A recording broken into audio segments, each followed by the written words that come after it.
We just finished a full project assessment. We identified all the different areas of this up and coming beautiful home. Shout out to Wiegand Construction Building Design, right? Amazing project that they're working on. We're all in Pennsylvania, and come and see this view. I mean, just look at the view. Look, we don't got no ocean fronts for you today. We have no beach. We have white mountains. Look at that. This is beautiful, guys. Anywhere in the world, iTints is needed. We're here to serve you, give you the right guidance, project assessment. This client contacted us about 4 months ago. Shout out to Andrew, custom home builder in Pennsylvania, looking for the latest and greatest technology of privacy for glass and windows. You know what that is, iTints Technologies. Contact us, order the authorized digital demo kit, tried it out, sampled it. His client says, I want it, I need it, I have to have it. Called us up, back and forth, send us the design plans, send us all the scope of work. We identified the window systems, quoted out different areas of the home. They got approval. We then got on a call. We got our approval for our proposal to come out here and give them our service. Yes, turnkey service, whether you're in South Florida or in Pennsylvania, Texas, Atlanta, California, we come to you. But you gotta pay to play when it comes to iTints Technologies. So when it comes to, for example, pre-wiring, you already have your wire drops on those corners, which is perfect, right? Technically, I don't need one here because this is a sliding door. This slides over here. With this one, I splice it, and then I put my hardware here, which is the real box that extends when every time you open and close the door. And then this one's gonna get hardwired directly because this is fixed. So you have an extra one, it's there, it's good, don't worry about it. But with this, it's more than enough, at least when it comes to whenever you have a fixed window with a sliding door. Okay, so one good over there, one's good over here. That technically you guys can cut it off, right? And then that way it's not there because you don't need it unless you want it for something else. It's up to you. What is that one over there? Because I see this one here. It'd be a fixed 90, we just didn't get it in yet, so. Oh, that's 2 wires there. So for sure, you are putting solar shades. Or it's still considered either that or smart film. Option for it. Yeah. So all of these wires are for the option to do solar shades. Got it, which is the same wiring that I need. It's an 18 gauge. Even with low E glass that has like the reflection look to it, they still get a lot too much glare. Hence why you might want to go with not the white smart film, but either the gray or the black. You guys ordered the demo kit, right? Yeah, if we do the gray, then wouldn't we have to wrap? We want to do everything so that. That's where now it's like, okay, now you might have to do everything at least in the same wall to be quote unquote aesthetically, okay. That's why we were thinking staying with the white. We have a lot of clients that they mix both because of that reason. They still need the nighttime privacy, which the solar shade does not give them, right? Yeah. And then you have the daytime privacy. Glare, mostly, actually. Because if they really want privacy, they just hit it off. And in the day, if the sun is beaming and it has that low E, that reflection you really can't see inside. Yeah. Nighttime, everything's reversed. So then, to your point, you want to make sure that literally you have 4 wires up there. As long as it gets identified at the rack system and or the AV closet, that this wire for this window, 2 are going to be for the solar shade and 2 are going to be for the smart film. That could be an option. Or just run an extra wire to each one to be on the safe side. And then from there, for example, let's say it's one line coming here, I'll run one to the fixed, one to this fixed. Okay. And there's one line only, if that makes it easier for you guys. And then how much can we run from that? As many as you want, as long as all those are going to be controlled at the same time. Yes, exactly. Gotcha. Very important. Controlled by the same time. We just weren't sure if it would draw too much power for. As long as you use an 18 gauge, right? You're good to go. Even a 16, if it's gonna be, if I'm gonna splice it and give, or you're gonna splice it and give this one a live feed, and then this one live feed, that main line, because how far is the AV? Utility is down in the basement there, so. Yeah, so it would be like right on the other side of that wall in the basement, directly. Per Lutron and Crestron, an 18 wire for solar shades, even at 75 to 100 square feet of distance, you're good. Okay. So you can use an 18 gauge, which is standard in shade systems. And we run and then loop it, so you have 2 wires at each spot. Exactly. Yeah. Just remember, when you start looping things, you run risk. You get me? That in that looping, now you got one main line that is controlling different things. Troubleshooting is a little bit more difficult. A junction box will be for the power supply, right? So for us to turn on our transformer, the power supply, I need a 120. So wherever that rack system is, that's my power source. 20 there, and then the 18 volt. Exactly. So the 18 volt goes into my transformer, regulates it down to 60 volts, and that's what it throws out to the main line. So But you think that might be more easier for you guys than just running an extra line? I don't know. We might just run. It's just if we run one from each one, we have 1, 2, 3. I just think it's a safe thing to do. 8. Yeah, we have. It's only 8. So I only do that when my house is complete and they only give me one line, and I have no other choice. But here you have a choice. prefer to run 8. Yeah. Avoid that because now you have everything closed to figure out where the issue is. Right. We don't want that. And wire's not expensive. Exactly. That makes sense. It's way less liability. And right now you do have the option for it. Right. Why not play safe? You get me?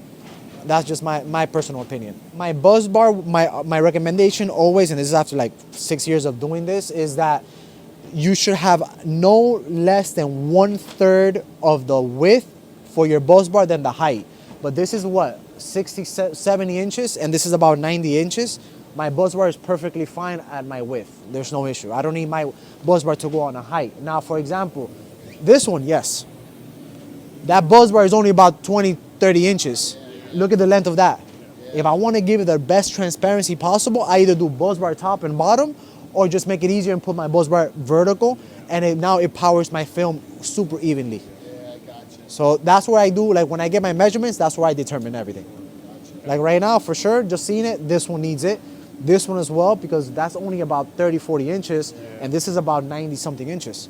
It's not even 1/3. Like and technically we could drill through this. It's hollow aluminum. Yes. So that it comes right out. But if it's gonna avoid the warranty, then we have to come around, I guess. Correct. So Pretty much. technically, believe it or not, all window companies and glass manufacturers are very strict on their warranties and what voids it. Yeah. Technically, you just putting a window film, non-electric, voids warranty. Not all manufacturers. You putting an alarm system and drilling an alarm system, a magnet, voids the warranty. If not, once again, if it makes it better for them to think that you're not drilling into the frame, then you could go exterior like I told you. You get me? Yeah. But at the end of the day, my real box, I have to I have to put it fixed to the frame so it can hold on to it. To this day, I've never had a project, ever got turned down because of that, to be clear and honest. Yeah. Which is great. Now it's our job to run it through how we want it so it could be aesthetically even better. And that's where this, you drill a little hole here and then you put it through the inside. Now there's no wire being exposed on the exterior. Even if I take off the casing and I use like a black heat shrink, right, to give it a black look, which still looks, you have to get like at least a foot or 2 feet away to actually see it. Expectations are higher, right? Especially when charging them something premium. For me, it's not even an option. It's like, this is how it's got to be done. Because I know already that they're going to signal out one little cable, even if it's perfect, but you got to get this close to it. You want to avoid that. Yeah. Let's avoid that. And how? I wire here. My wire's through here already, right? Low voltage or electrical team runs my wire just like they did. And then I come and I just bring it out through here. Right. That way it's already, instead of being here, it's already hanging in from the inside, from the frame. And going based off this, yeah, it could be done either here or here. I make an incision here, and that wire I fish it to come out here. Yeah, so you actually do go right through. Yeah. Jeez. And no, this is a lot. This is beautiful. I wish all my windows were like that over there in Miami. I have some, Isn't that semi-nerve-wracking there because you're so close to that glass? but this one is like I said, I wish all my windows were like this. Some, when they're almost flat to the glass, I don't go through here. I make the incision right over here, and you'll see like a magnet little wire that goes over. You get me? Because I won't run the risk. I have in the past. Trust me, I won't do it again. But in this is like lovely. This is like a dream for me. I wish every window in Miami was like that. That's good to hear. Regardless, after we finish, I'll do a full walkthrough. I'll take videos. That way I can save that. So whenever it gets to it, I'll send you a video. Hey, look for this area. Make sure it's here. So I'll do a video up close. So I'll do that at the end. The windows are a little bit different. Yes, exactly. So, yeah. And they all stack into one. Yeah. So it's similar to this, except it doesn't have the last panel. It's just a pocket that it slides into. So we'll build a wall around it that it slides into. Ah, so it's gonna go inside the wall. Yeah. Nice. Not like this one. This one just stops there. Yeah, this one opens up and stops there. Got it. This one you won't see all the windows stacked into it. And then there'll be a like another room over there that's like an indoor-outdoor room. Gotcha. So that's it. Just make sure that each window is wired, because wherever it's at, we'll just say, okay, if this is going to be all controlled together, these 4 cables together. Boom. We'll have them labeled and identified, and then we'll figure out how they want to control it. So this window is going to have 3 panels all sliding, similar to this. So where would you need your wires? So let's say these are the 3 panels. This isn't here. This is just a wall panel. Okay. So they all stack into one side? Yeah. With one cable. We're good. So and that would be where they stack. So when my windows are double slider, I need wire drops on both sides. If they all stack into one, from there I'll do my splicing to each window. Okay. So we just run one wire to the side. Correct. Okay. Correct. These are obviously a little smaller here. Okay. You don't have quite the- Yeah, you see here I go exterior. I won't even risk it just because around it. I don't even see my vein there. Yeah. So usually the vein is about half an inch at most, but there I first look at inside. So inside you can actually see where the hollow is. Yeah. Bedrooms. Got Scott over here, but-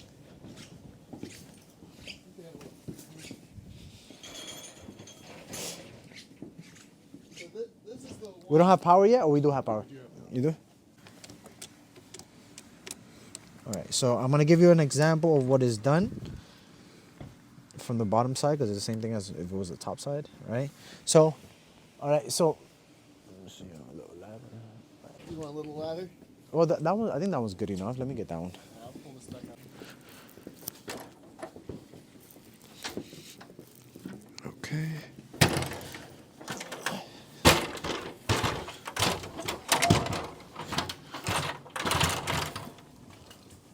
All right, at this point, your wire is up here, right? We got 2 options because this is still open and goes all the way through, where if you drill through here and then you drill right here, you can fish your wire, Okay. right? Let's say that I didn't have this option. Yeah. I would drill here. Yeah.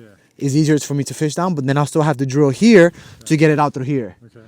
Instead of avoiding those 2 steps, Yeah. you can just drill up Up there, yeah. and then across. And then now my wire drop is inside my frame. Okay. Does that make sense? Yeah. Yeah? That wire just gonna get pinched just a little bit, I guess. No, because what I'm going to do is I'm going to make my incision literally at the frame, Okay. which is not where, and that's where I go in, and your glass finishes right here. You can almost literally see it. Yeah. So even if I go right over here, that's where I'm going to go in right here. Project assessment. Andrew, master shower, wire drop, casement window, wire drop to be done from the top. Okay, so we got that one. That's the only one here, right? Yep. All only right, one perfect. that's Now, fixed. Yep. that wire drop, where is it leading to? Down. Yep, we can take you Basement. down there, All yep. right, let's do that now. I want to see where all the wire drops are at.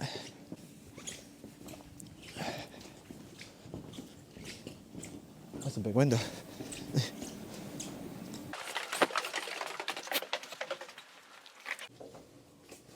And there, let it be light. So you said the rack is going to be here, or is it going to be a full rack wall? I'm not sure yet. Because this is the entrance? Yeah, so there'll be an entrance there, but also from this side. Okay. So I'm not sure if it's going to take up all of this space or if it's going to be on the wall. So one transformer can give me enough to power up 20 windows or one window, meaning that each area we got to identify. If this is going to be the kitchen area and they want all those 4 panels to be controlled, or actually 4, 5, controlled all with one remote, we can do one transformer for all those 5 panels. If it's going to be one casement for the master shower, okay, cool, one casement. So in that area, we can have one receptacle, a dual receptacle, and then just have a power strip. Also, make it easier. That way we don't give more work for the electrician. One outlet is good, power strip for 3, 4, 5 transformers. We have that option. Or could we do like a quad outlet? Yes, 100%. You can do that as well. And or what a lot of electricians like doing, or builders like doing, is each receptacle is controlled automatically with a wall switch, because either a manual switch and or a smart switch, meaning that whenever that button hits on and off, it's killing my power at my receptacle. Right. And that's how it controls my transformer. Okay. So we have that option. So I'd have to talk to our electrician who's doing all of that work. But either way, we would have those outlets controlled by Exactly. So that's where the outlet will be bridged to this side, because if all your switch systems are here, then that's where they're gonna go ahead and you know control it, and then they'll program it, because that's how it works. Now another thing with my transformer is, if you look at it, it actually has, which not many drivers have that, which is it actually has a switch cable. That switch cable can get put into the switch, and then it turns off my transformer automatically. The difference between a controlled receptacle is that once you kill that power, my transformer doesn't work. It has no power. But if you leave live power to the receptacle, but use the switch cable from the transformer onto your switch system, then it's going to turn on and off your transformer only. It doesn't kill the entire electricity. That's where you can get away with just one double or quad receptacle, and each transformer, its switch lines go into its switch cables. Extra electricity, and or keep it more cleaner per se. Because if not, every receptacle has to be controlled by the switch. So you literally have to put one receptacle per transformer. This is the AV room. These are all the wire drops for the solar shades. There's going to be another set of all our wire drops, 18 2-wire conductor. Stranded would be preferable, not solid, please, because solids are a pain in the butt to work with. And then here we're going to have all the wire drops, in which we should have a double or quad receptacle up here to power our transformers, whether it's one transformer or multiple for multiple areas. But we also spoke about that either the receptacles are controlled directly through the control switch panel, and or we run a wire from the transformer onto the switch system. That way each transformer can be controlled with the smart switches. Either receptacles, multiple receptacles controlled with the smart home system, or multiple wires to be directly connected to the transformers so it can be switched on individually. Okay.